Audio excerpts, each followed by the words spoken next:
In the late 1970s, during the oil energy crisis, solar energy was beginning to gain ground. Around the world, industry was taking note and began full-scale commercial manufacturing of solar panels. 30 years later, solar is now a main source of green renewable energy, but it has a long way to go. One forerunner of this movement is Real Goods and the Solar Living Institute in Hopland, California. Established in the late 1970s, the institute is known around the world for promoting solar power. Their educational program provides workshops for individuals, private and public organizations to learn to incorporate solar and renewable energy into their homes and businesses.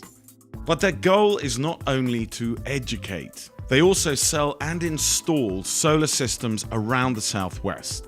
The Solar Living Institute, truly a model for moving solar forward as a viable energy source. This is amazing. You started out in your garage, I understand, and developed a living institute of education about solar.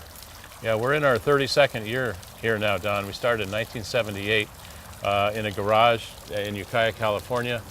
In late 78, we sold the very first solar panel sold in the United States of America. We developed the Solar Living Center and the Solar Living Institute back in the mid-90s as a place where people could come from all around the world and experience firsthand what it's like to live sustainably, off the grid, with all the creature comforts without sacrificing a thing. It's all here on this 12-acre site. We got 60,000 cars a day coming by here in Northern California. This is the solar capital of the world, and we're standing right here in the center of the solar living universe. Now, when you say the solar capital of the world, just what does that mean, so people understand? It's more than fluff. I mean, here in Hopland, California, we have a 130 kilowatt solar array at the other end of the property. Fetzer Vineyards over here has a megawatt and another 130 kilowatt array. So per capita in the town of Hopland with the 815 residents, there is more solar generated per person than any place in the world, bar none. This is a 132 kilowatt photovoltaic solar array that we put up in 1999. We call it Solar 2000. The beauty of it is the amount of power it generates will power like 50 local homes here. And we sell the power on a power purchase agreement for 30 cents a kilowatt hour, which generates $55,000 annually for our nonprofit Solar Living Institute. $55,000 a year. So it's much more than just a demonstration of solar, the 30,000 cars coming up Highway 101C, what Real Goods has to offer, but it actually has a practical purpose. It's a welcome to the city of Hopland, and it actually finances our Solar Living Institute. When was it installed?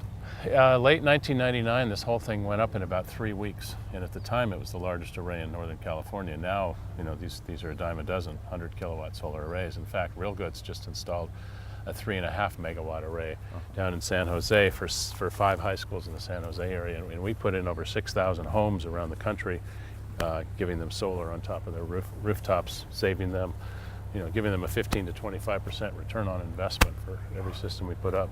When it comes to the solar and investment, let's discuss that. Is that a viable investment for folks? Absolutely. The average American will spend $100,000 on electricity in the next 25 years. You can buy a solar system today with zero money down, or maybe $500 down, and your electric bill will be less than you're paying right now to the utility company. So you, in effect, get a 15 to 25% return on investment, 3 to 5 times more than you'd get on a CD or a risky stock market investment in today's economy. Yet you've got solar to last for generations, you're lessening your carbon footprint. What reason could anybody possibly have for not going solar in 2010? 25% return on your investment, and you're helping to improve the planet. Right. And not only that, but the price of solar panels has come down since 2008 by 50%. We're approaching what they call grid parity, where the price of solar will actually be equal to the price of utility company power. We're getting closer and closer to that point, but there's just no reason not to buy solar today. Only about 0.1% of the homes in America are on solar now, yet in Germany 5 to 10% of the homes are powered on solar, where they have less sun than we have in this country, way less sun. Self-sufficiency, independence, that's what it's all about. That's what it's all about. We've been preaching that gospel for 32 years and intend to do it for quite a bit longer. You're a living example. Thank you. So, appreciate you.